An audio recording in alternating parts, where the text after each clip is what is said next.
Hi, welcome back to my channel. I'm Amber Akilla. I am a concept, a girl on the internet. You can follow me on Instagram at Amber Akilla, TikTok at Amber Akilla. I DJ and make playlists. So you can follow me on Spotify and SoundCloud. And make sure to subscribe to the YouTube channel. Thank you to everyone that's been supporting. I really appreciate the messages, comments, etc. And yeah, I hope everyone's doing well. Like I like to say, I feel like my content is not about becoming more like me. It's about becoming more yourself.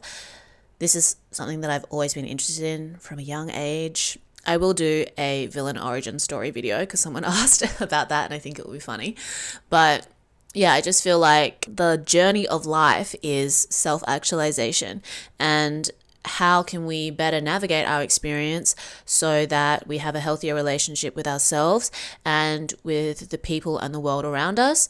That's why my podcast is called Friend Crush with Amber Akilla, because I think a lot of the narrative around relationships is very romantic focused, but ultimately a healthy society requires healthy relationships between individuals. And I think that if we can all improve on the way that we relate to ourselves and others, then maybe there is hope for humanity. Verdict's not out yet, but that's what I want to contribute to in whatever way that I can. So yeah, that's why I'm doing this. So I did a previous video on 30 things I learnt before 30, and that was the first half of the list, 15 things.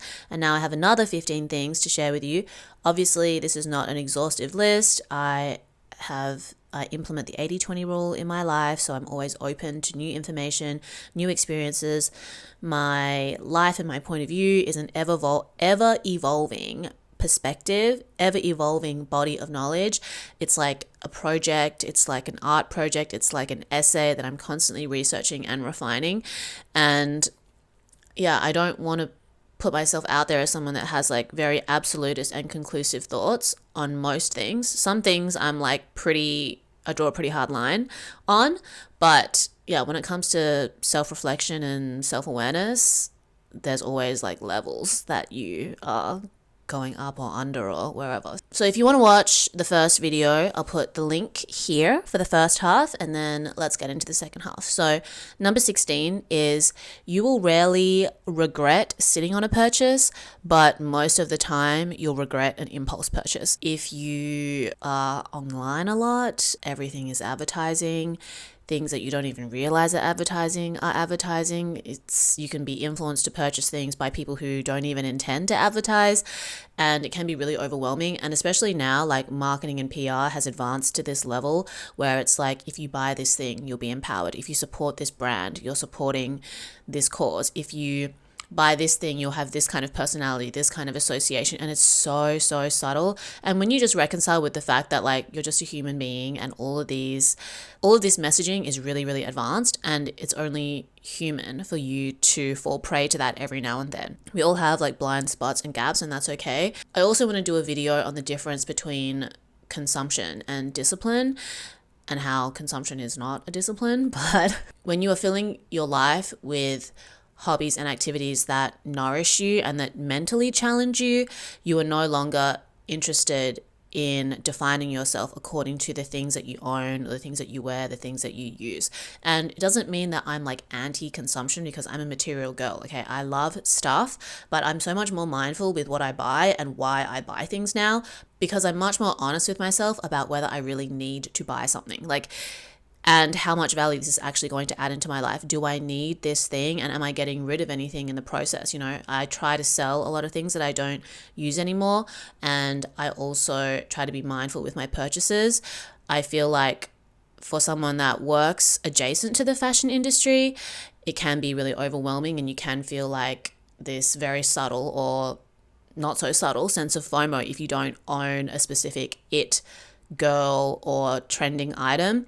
But I'm also at a point where I'm like, I kind of get the ick when I see things that I know are trending being widely worn, because I'm like, well, I know exactly how much that bag costs. And like, you didn't really have any independent thoughts or styling just by owning that bag. And this is not like a knock at people that like to buy trendy things. It's just a way for me to save money. So one thing that I do when I'm shopping is if I see something that's like a trendy item, I always ask myself, do I actually like this? And does it actually go with the things that I already own? Or am I just being influenced to think that it's going to serve me in some way when it just looks good on that person and it wouldn't even look that good on me?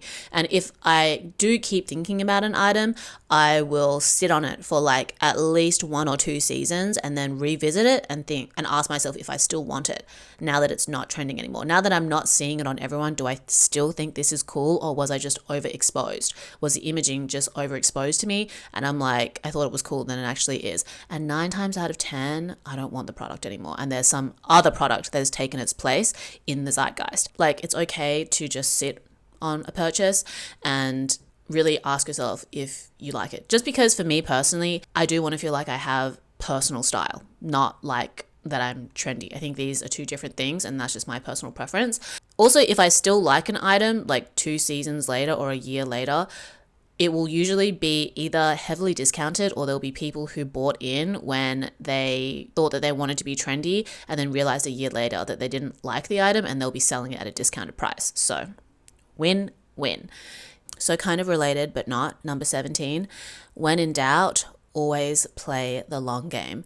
You're going to come face to face with certain situations where there might be an urge to react in a certain way, but a part of you also knows that maybe that's not the wisest thing to do. Maybe that's going to jeopardize your reputation. It might look sloppy. You might burn a bridge that you're not 100% sure that you want to burn yet. It's better to play the long game. It's better to take the high road and then sit on it, process it, and then respond. Okay? A lot of things feel life or death because you're not emotionally regulated and you're in a constant state of fight or flight, but it's not actually life or death. Okay? So if someone says something that's offensive, rather than just going for the character assassination or the ad hominem, you can take a pause, and sometimes you don't even have to respond. You know, if you're going through a really hectic time in a relationship, whether that's romantic, family, friendship, work, sometimes just pulling back, taking a step back to process on your own, crash out in private, and then come back with a composed response is going to serve you so much better in the long run. And this is not about what's fair or not fair, because I'm sorry, but life is just not fair, and the older you get, the more you realize that. But it's not about what's fair in terms of you and this person versus the world. It's what's fair to you and your mental peace. Sometimes it can feel good in the moment to purge or to react from an emotional place, but when the dust settles, now you have a mess to clean up. Okay, so if you can avoid, in my opinion, I prefer to suck it up, process it in private, come back, maintain poise, maintain my aura, and yeah, don't feel like other people's personality or the consequences of other people's actions is your responsibility. Okay, when in doubt, always play the long game. It's hard, but in my opinion, it's always worth it. Having a system of hot girl habits like meditation, journaling, having a hobby as well that you can go and participate in when someone pisses you off, so you can process and just take your mind off it, that will put you in a position to naturally want to choose to play the long game rather than just constantly feel like you have to react to things. Number 18, actions speak louder than words. Make sure that you have congruence between your words and your actions, okay? That's the only way that you're going to be able to tell whether other people have congruence in their actions and their words.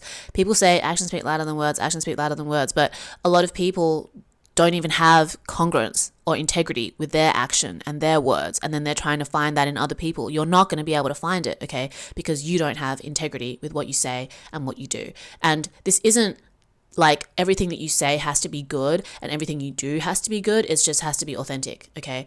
And you have to be real with yourself, and you have to take personal accountability when you promise something to someone or to yourself and you fail yourself, or you don't meet up to your expectation. And you need to be able to say, okay, I did my best. Maybe what I thought I wanted is not what I actually want, and let me reevaluate the situation, okay? Rather than denying yourself the fact that you said you were going to do something and you didn't do it, or denying to someone else you said you were going to do something and you didn't do it. For example, the situationship. A situationship is self-harm, okay? If you want a relationship and you find yourself in a situationship, there is a lack of congruence between what you say and what you do, because you say you want a relationship, but you settle for a situationship. So how are you going to be able to clock that this other person who said they don't want a relationship but are doing relationship things, you're actually a match made in heaven in that case, because neither of you have congruence with your words or actions. So you have to have integrity and say, I want a relationship. This is not a relationship. I wanted a committed, exclusive relationship, and I've settled for a situationship. So my actions do not have congruence with my words. And in order for me to have congruence with my actions and words, I need to leave. So when I see something that's not what I want, I walk away. That is also an integral part of having congruence with your words and actions, saying no to the things that don't match up to your standard and to your boundary. It's not trying to convince someone else to meet your standard when everything that they do and say does not meet that. It's, oh, you don't meet my standard? See ya. That's okay. I'm going to find someone else that actually appreciates what I have to offer. I'm going to find someone else that I'm on the same page with, because we're not on the same page. That's okay. There's actions speak louder than words, and a side quest to this, which I've recently been thinking about, is actions speak louder than labels. Okay. Again, the label of the situationship. This is a bad relationship if what you wanted was an exclusive, committed, loving relationship and you're being taken for a ride by someone in a situationship. It doesn't matter that it has a label. It doesn't matter what the label is. If it's not what you want, walk away. Which brings me to the next point, number 19. Being single and learning to be alone is better than being in a shitty relationship, point blank, period. Okay, especially in your 20s, if you can get ahead of other people on this, you will be unstoppable in your 30s, in my opinion, because the people that I know that settled for shitty relationships in their 20s are trying to build their identity in their 30s, and they could have avoided that if they really confronted the fact that their needs were not being met, they were not happy in the situation they were in, and they didn't know how to be alone. Okay. Versus the people that I knew that were okay with not succumbing to societal family pressure to get married or settle in a relationship, or just their own fear of loneliness. They focused on their career. They focused on their platonic relationships. They focused on their hobbies. They focused on their pets, or they found some alternative way to have children without having to rely on being in a relationship, because what they really wanted was to just have a kid. They are so much happier. They live an aspirational life, okay? The people that cannot be alone, I do not envy that even a little bit. I would rather sit at home and stare at a wall than be in a situation, be at a party, be at a gathering, be in the company of someone that I'm feeling like not so excited about. You need to learn to be alone. And being alone is not just I'm alone and I'm in a constant state of distraction. It's I'm okay in my own company. Okay, I don't need to have other voices around me all the time to feel like I can exist. I can sit with myself and in how I feel in my body and not have to rely on other people and constant chatter that keeps me from being able to confront myself. Okay, so for me, like even tonight, I got asked to go to a friend's house for dinner, and it's coming up to the end of the year in 2024. I'm literally exhausted. Okay, I have no extroverted energy left, and I will admit I spent a lot of tonight rotting on the couch and scrolling on TikTok, but I'm letting myself be tired. I'm being honest with myself and my friends about the fact that I don't want to show up to this dinner and then be a downer on the mood because I'm tired. If I'm going to spend time with my friends, I want to make sure that I'm bringing a positive contribution to the space. I don't want to just be there and feel guilty that I feel tired, but then not give myself the space to really just be tired the way I want to, and then feel like it's my friend's responsibility to make me feel better or something, because it's not that. Okay, I'm tired, I want to chill, I want to rest, and that will allow me to show up for my friends as a better version of myself the next time I see them. You realize that the longest relationship you have in this life is with you. Okay, there are people that you will know for decades, there are people that you'll know for most of your life, but there's no one that's going to be there from the beginning to the end. And having a healthy relationship with yourself allows you to have healthier relationships with other people. You don't know what a healthy relationship with other people is until you've really worked on having a healthy relationship with yourself, actually being empathetic to yourself, actually being able to hold space for the parts of you that maybe you usually try to ignore or that you're not so proud of. You can do that for other people better, and then you can also know when someone else's problem is not your problem and you can walk away. You will also make much healthier decisions in your romantic relationships. Someone doing the bare minimum isn't going to be that exciting to you anymore because you are cognizant of all the things that you do for yourself, all the things that contribute to you being hot and having fun. It's not going to be interesting when someone offers you the bare minimum anymore because you are intentional with your time and your energy towards yourself and towards the relationships and the people that you care about. Someone doing nothing, basically nothing, someone texting you WID is going to be like, ew. Okay, I would never do that to another person if I was interested in them. So I'm not going to allow that in my life. I'm not going to entertain it. Number 20, you are the sum of the people that you hang around with. When I was younger, I didn't really understand this because I didn't have as clear of an understanding of who I am and what I care about the way that I do now. And even then, this is an ever-evolving process, and I still find it really hard to distance myself from people that I do really care about or that I have spent a lot of time with, you know. As soon as it becomes clear that my values with someone don't align the way that I thought they did, it's very hard for me to ignore now. Before, it would be like little pings and I'd be like, oh, that was a bit off. Oh, I don't really feel like that makes sense. And I think that for me in the last 2 years, like moving back to Shanghai, it's been so emotionally, mentally, spiritually overwhelming that a lot of things I was just like, okay, that was kind of weird, but I have to focus on this. Okay, that was kind of weird, but I need to focus on this. I just didn't have the mental capacity to think about it. Then in the last few months, I don't know what shift has happened, but I've just been like, oh, okay, you and I think completely differently.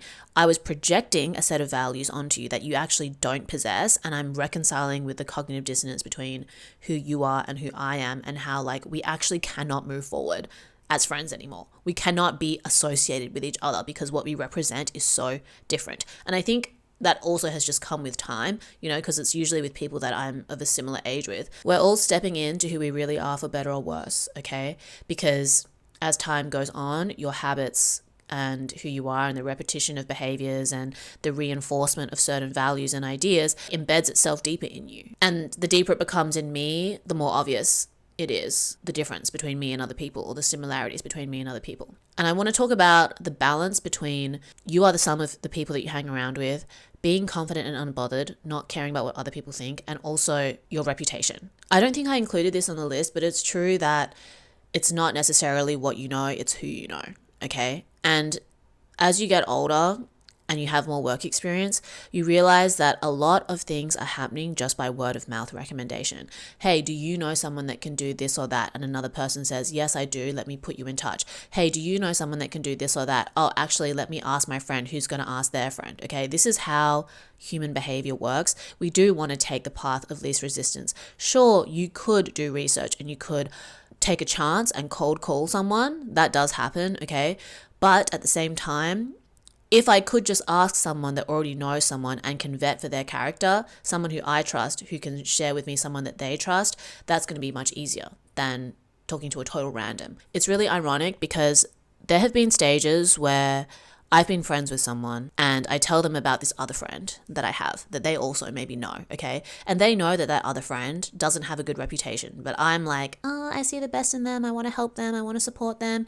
And then my friend has been like, just so you know, other people don't think highly of that person. And if they know that you guys are associated, they will think lowly of you as well. And I've been like, what the hell? That's crazy. Why do people think that? And then that person has also fucked me over because I didn't realize that they also had a bad reputation, okay? So game recognized game, okay? Those toxic people clocked each other. And I was just like, oh, I just wanted to see the best in everyone. What's the problem with that? There is a problem, okay? You are the sum of the people that you hang around with. And when I removed myself from those relationships, I became a better version of myself because I didn't realize the weight that other people's problems and negativity and the effect that it was having on me. It's really easy to kind of just get used to someone's presence in your life. And one thing that I've always struggled with is entertaining people who constantly complain, okay? Because there is a part of me that just wants to yap and talk shit all day long, okay? As I've gotten older, it's like I don't have time for like little complaints. I just want to get shit done and keep it moving. But there's been people in my life that message you at the smallest inconvenience and turn something that didn't even need to be a conversation into like a 10-minute back and forth, half an hour back and forth. People like that are going to weigh you down. If you actually want to grow and evolve, you have to cut people like that loose, because they're not going to meet you where you're at. They're going to try to drag you down to where they are. So you are the sum of the people that you hang around with. Be intentional with your time. And I'm saying this to myself. If you are intentional with who you are, you're authentic with who you are, you have good intentions, you are kind, you are generous, you are supportive of others, you want that to be known by the people around you, and not people who are jealous of you, secretly hating on you behind your back, speaking on your behalf. I'm much more discerning with the people that I initiate relationships with, the people I continue relationships with, and the people that I end relationships with. And that's not always easy, because sometimes you have already projected or written a story of how you want this to go, and you don't realize you've gotten attached to it. And what you have to do is be honest with yourself about the cognitive dissonance between the story that you wrote and the reality that you're experiencing, and how this person has not really demonstrated anything that suggests that the story that you're attached to is going to play out the way that you want it to, okay? And sometimes writing it out and being like, this is who I thought this person was. These are all the things that they've done. This is what I actually want in my life, and where is the through line? Does the through line exist? And if it doesn't exist, or if it's very, very tenuous relative to other relationships in your life where there actually is a strong through line, it's time to take a step back, okay? And it doesn't have to be a hard cutoff, but withdraw your energy. Invest it in relationships that you value and that you're more aligned in activities, in hobbies, in your work, in areas that are going to allow you to be hot and have fun. Number 21, getting paid more doesn't necessarily mean that the job itself is more interesting or fulfilling. I definitely used to romanticize the idea of making a lot of money doing the things that I love, and I still want to do that, but I didn't really have the experience when I first started to understand that the commercialization of everything, especially creative skills, doesn't necessarily value like true creativity. And I do want to do a video about this. I have a podcast episode about it. It's not that you can't enjoy what you do, but you're not necessarily going to be fulfilled by it more just because you get paid more. So the more money that you make sure that that money is being reinvested back into things that you actually care about, rather than just seeking fulfillment from this financial exchange, right? So just because I get paid more in certain contexts for something like DJing, for example, doesn't mean that that job is more fun than the jobs where I get paid a lot less, because I work in between like underground and commercial scenes. When I make more money, I reinvest that into experiences, relationships, education, resources that bring you joy, rather than expecting the job itself to bring you joy, you know? Because your potential for joy is so much wider, far-reaching than just working, you know? And I enjoy what I do, but, you know. Number 22, just because your formal education is over doesn't mean that the learning has stopped. If anything, it's just begun. A lot of people are really complacent when it comes to mentally challenging themselves and learning new things, even though they're not in a formal education structure.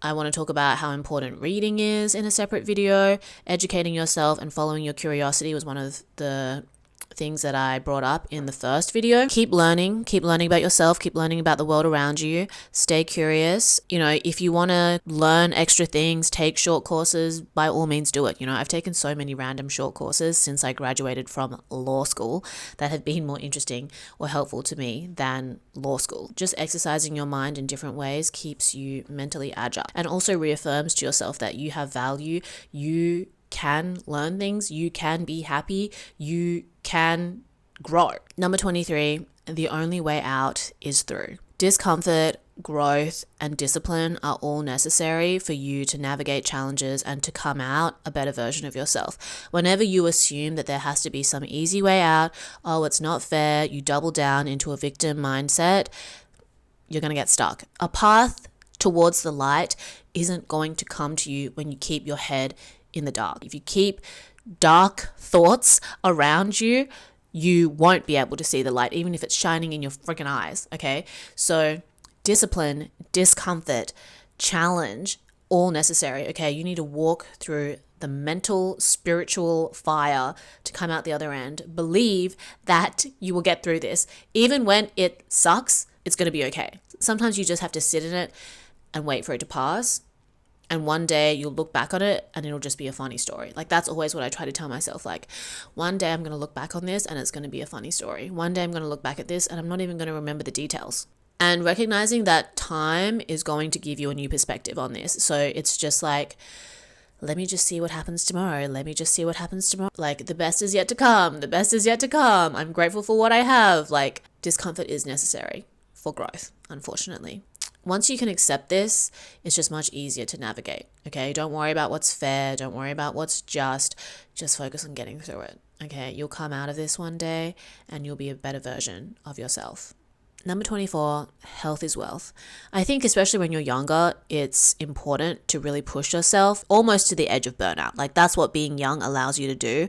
But when you get close to the edge, or when you realize that that's what you are, you need to rest, okay? And you need to understand that you need times of rest and you need times of activity, and understand the spectrum between these things for you, how you can sustain it in a healthy way. Sometimes you do need to push yourself harder to get towards what you want to do. And sometimes you do need to rest in order to prepare to push yourself to get towards what you want to do. This is something I've been reflecting on recently, because the last 2.5 years when I've been back in Shanghai, it's just been nonstop working. I don't remember the last time that I had like a real day off, because I'm constantly thinking about what I could do for content, or I'm talking to clients on projects that we're working on. I'm fixing my schedule. I'm doing admin. Like,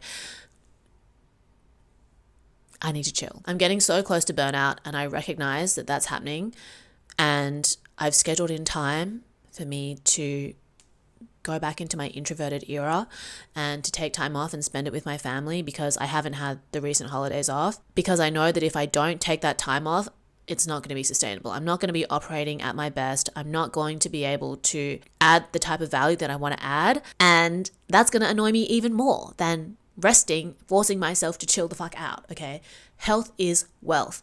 You need to get a hold of your vices, watch your alcohol intake, vaping, smoking, drug use, diet, exercise, sleep. I know it's difficult, but conventional wisdom wins for a reason, okay? You do need to look after your skin suit, okay? Your skin suit, your body is the thing that's carrying your consciousness through this experience. And don't you want it to be operating at its best? Okay, I don't want to have to worry about going to the hospital and wearing a hospital gown, okay? It's not cute.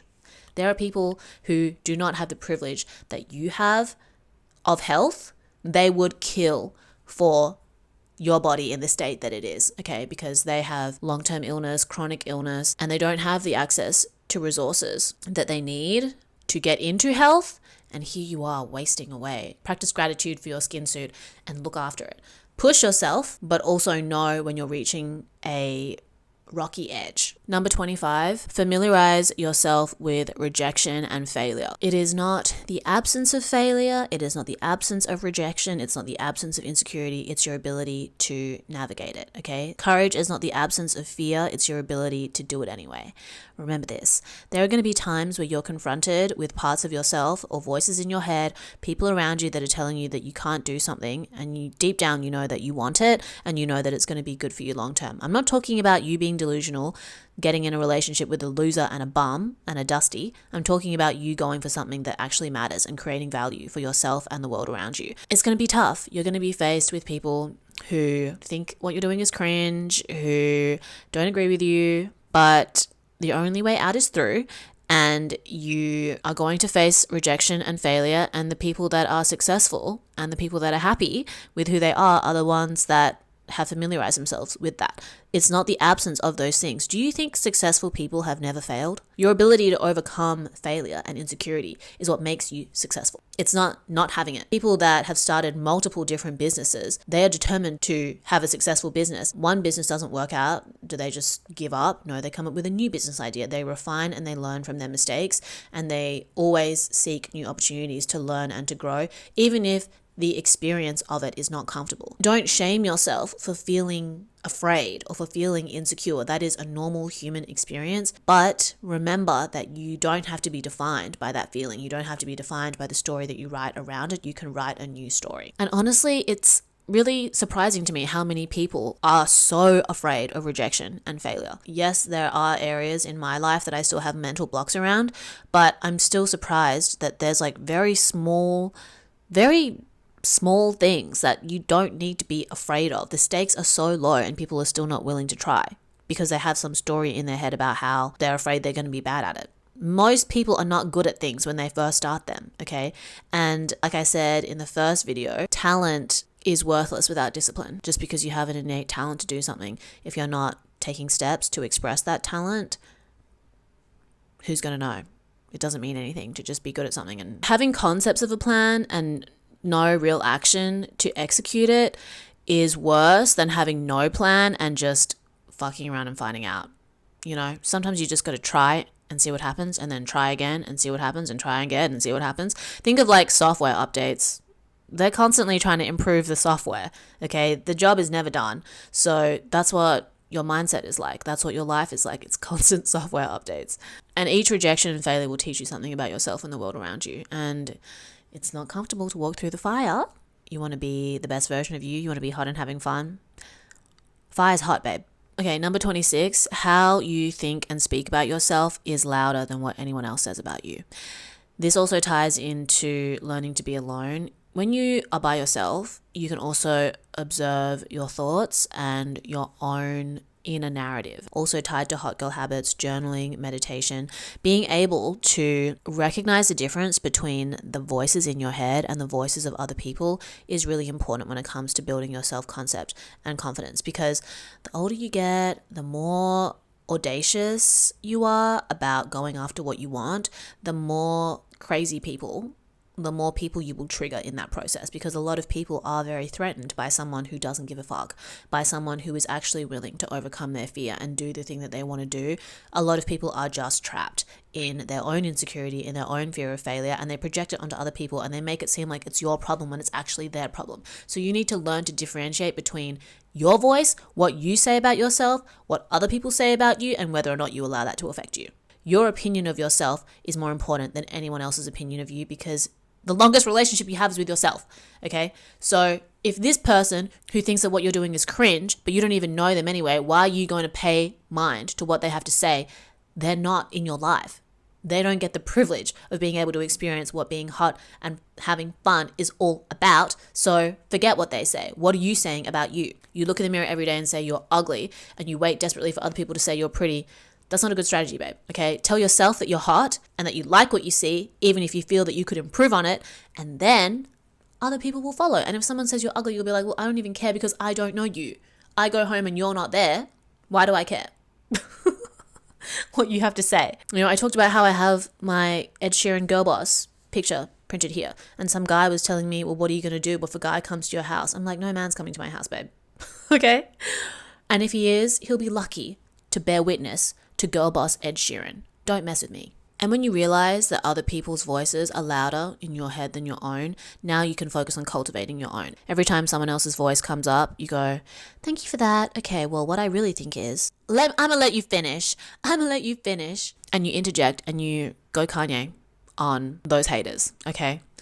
I've referenced a lot of problematic people in this video, Trump and Kanye, I'm sorry, but sometimes you got to take a leaf out of people who have Audacity's books, okay? A lot of people that are overthinking and actually have good intentions are too crippled by fear of failure and being seen as cringe or not being perfect in everyone's eyes that you don't take action, and that's why people who are batshit crazy are in positions of power, okay? So I'm trying to empower people who have sense and can actually apply it. Time to apply. Number 27. Building something on your own is going to be much harder than just following in someone else's footsteps or taking instruction from another person, but it is always going to be worth it, even if it is on a small scale. You will learn so much from doing something for yourself. Having a concept, having a project, having an Instagram account, having something that you do for yourself that represents you and what you stand for. It's easy to just work for someone else and towards someone else's vision, but do you have your own? It doesn't have to be like some grand scale thing, but you will learn so much from it. In 2018, I was a co-founder of this project called Nu Shu, which means women's skill in Chinese. And it is a play on the term Nu Shu, which means women's script. This is a script that was created by women in the south of China when they couldn't have access to work and education, and they created this language to share stories and songs with each other. And this inspired me and inspired us on the importance of communication between women and the importance of creativity and skill sharing and learning skills in everyday life. This is like a very niche project that we literally just created because we wanted to create a space for women in the LGBTQ community to learn how to DJ. Very niche project, but we got a lot of press for that. And I learned so much about so many things as a result of doing that project. Human behavior, feminism, women, commercialization of political ideas. Like, I was 25 when I did that, and I'm proud of what I achieved and I'm proud of what I learned, and that project is forever tied to me. It is a part of me. I have it tattooed on my arm, and I'm even surprised at my younger self for having the audacity to do something like that. You can learn a lot from working for other people, but you will learn a lot by putting yourself out there and just doing something for you that represents you and any wider cause or community that you want to connect with or be a part of. I have so much more respect for the people that I know that are putting themselves out there and doing things that represent them and are for the community. Even if it's not done perfectly, the fact that they're even doing it to begin with is an act of courage and bravery in and of itself. And there's always people around that want to talk shit and critique, and they're always the people that haven't done anything with their life. They don't have anything that is authentic to them, to their name. They only represent other people's interests, not their own. Very telling. And I'm not here to make a judgment because everyone's path is different. Everyone's contribution is going to be different. But if you aspire to represent yourself, if you aspire to live your best life, to be recognized and seen for who you are and what you stand for, don't limit yourself by always working for other people, and find opportunities to do something for yourself. It doesn't mean you have to quit your job and then start doing freelance, but have something on the side that you cultivate for yourself. It doesn't have to be a crazy project. It doesn't even have to be something that anyone else cares about but you. You know, I always tell one of my friends who is really good at meme curation, why don't you just start your own meme page? Like, I feel like that would give you a good distraction from talking to all these loser boys. I don't know. Like, it doesn't have to be that crazy. You have free will. You can do whatever you want. Why not share your meme curating skills with the world? You know, you have nothing to lose by doing that. Number 28 is consult multiple sources and don't take advice from people whose lives you don't want. And it's not like, oh, do I want like the apartment that you live in or the job that you have? It's like, do I want to like live in your skin suit? Do I want to approach the world the way that they approach the world? Sometimes the answer is no. What they say doesn't need to be filed away. It can just be discarded. Consult multiple sources. Just because you saw a headline or you saw one person say this doesn't mean it's absolute truth. Okay, you actually get to curate how you see yourself and how you see the world, and how other people think about that is not your problem if it works for you and you're not harming anyone and you're living your best life. Number 29, gatekeep your time, your energy, and your body. This is something that I'm working on. The first two, the third one is not so hard for me anymore, but I didn't truly understand soul ties when I was younger because I'd been brainwashed by hookup culture. I wasn't even deeply participating in it, but I wanted to believe that you could just have fun and it not be that deep, but it is that deep, okay? And recently there's been that documentary about the girl that slept with 100 men in a day. That made it so clear what the energetic exchange is when you are physically intimate with people. That's like a concentrated level. For most normal people, it's like diluted, so you don't really think about its impact on you, but I think it's very real. Similar to like the waiting on purchases and playing the long game, you don't have anything to lose by not being intimate with someone too quickly. But if you are intimate with someone too quickly, you're more likely to regret that. Like, the risk of regretting that is much higher than the risk of not sleeping with someone too soon and just like giving it an extra week if you're not sure. The fact that you're not sure already speaks for itself. So having hot girl habit foundation of like meditation and journaling is going to help you to make better decisions. Just because someone likes you or wants you doesn't mean you have to want them back, and doesn't mean you owe them anything. And the more that you fill your life with relationships and experiences and hobbies and activities that you actually enjoy and that bring you a sense of fulfillment, the less value you'll attribute to like external sources of validation. Everyone's needs are different. Everyone's point of view on this is going to be different, but that's just my current point of view. You are better off not sleeping with someone too soon than you are sleeping with someone too soon. And finally, number 30, be hot and have fun. My life philosophy. Define what being hot and having fun means to you. Success is not just objective outward success and how people perceive you and what society deems as successful or not successful. I think we are entering an age where authenticity is valued and understood on a much deeper level, and the options available, the resources available to people to live authentically and to be recognized and appreciated for that is increasing. You know, there are way more options in terms of how people can live and work than there were in the past. And I think that it would be silly not to embrace that privilege if you have access to it. You know, there are still people that don't have the options that a lot of us have, and I think that living your best life and having a positive impact on the world around you as a result of that is a much more radical contribution to the world at large than living in a victim mindset and just judging everyone and trying to virtue signal but actually just being a nuisance. So makes you think. Anyway, thank you for tuning in. That was the second half of my 30 things that I learned before 30. Let me know what you thought, any particular topics you want me to expand on. Drink lots of water. Tell your friends and family you love them. Follow me on all the things. Listen to my podcast, Friend Crush with Amber Akilla. Many, many episodes in there if you ever need perspective on certain topics. And yeah, let me know what you thought of this episode. Stay hot and having fun. Sending love and slay your way. Love you, and I'll speak to you soon. Mwah!